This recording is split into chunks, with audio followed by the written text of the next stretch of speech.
সম্মানিত ভাইরা, মুসা আলাইহিস সালামের মা চিন্তা করলেন, যতক্ষণ চিন্তা করেছেন এত সময় নেয় নাই। চুলাটা থেকে হাড়িটা সরাইয়া সন্তান চুলার মধ্যে ফেলে দিয়ে দরজা খুলে দিয়েছে। ফিরাউনের সৈন্যরা ঢুকে পড়েছে, এদিক সেদিক খুঁজতে আসে, কোথাও নেই লাশ। মানে আসামি খোঁজার জন্য কি কেউ আগুনের মধ্যে যাইবে? পুলিশেরা 1 ঘন্টা যাবত তল্লাশি চালাইয়া কিছু পায় নাই।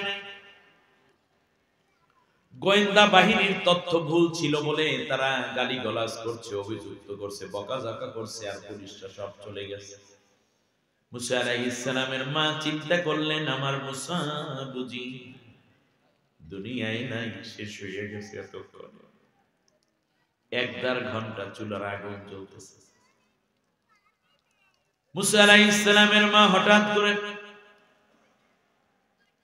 চিন্তা করলেন, ঘরের চারপাশটা একবার রাউন্ড দিয়ে আসি। চারপাশ ঘুরে দেখে কেউ নাই। এবার বুকে সাহস হয়েছে, আইসা আস্তে করে চুলার উপর থেকে পাতিলটা সরাইয়া নিচের দিকে তাকাইয়া দেখতেছে মুসা পয়গম্বর পূর্বে তো দূরের কথা পুড়ে যায় নাই, বরং আগুনের মধ্যে হাত পা নাড়াচাড়া করে খেলতেছে।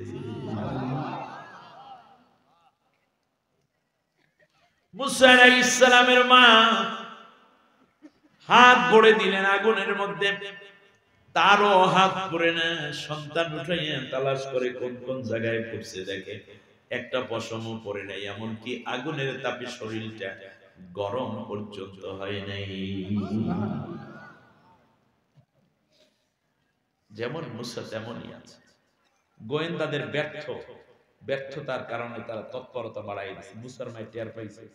কখনো হাঁস নিয়ে আসে, হাঁস কিনবেন, মহিলারা আসে, গোয়েন্দা সুরত দিলে রাখবেন কেউ আছেন, কে রাখবেন? কানবালা, লেসপিটা, পান সুপারি রাখবেন। আসলে সে মহিলা পুলিশ। এইরকম অনেক সুরত ধরে আসে, এইবার তো চাউল বিক্রি হবে, আসলে সে কি গোয়েন্দা। উদ্দেশ্য হলো মুসা মানে পুত্র সন্তান আছে কিনা এই বাড়িতে সন্ধান দেওয়া।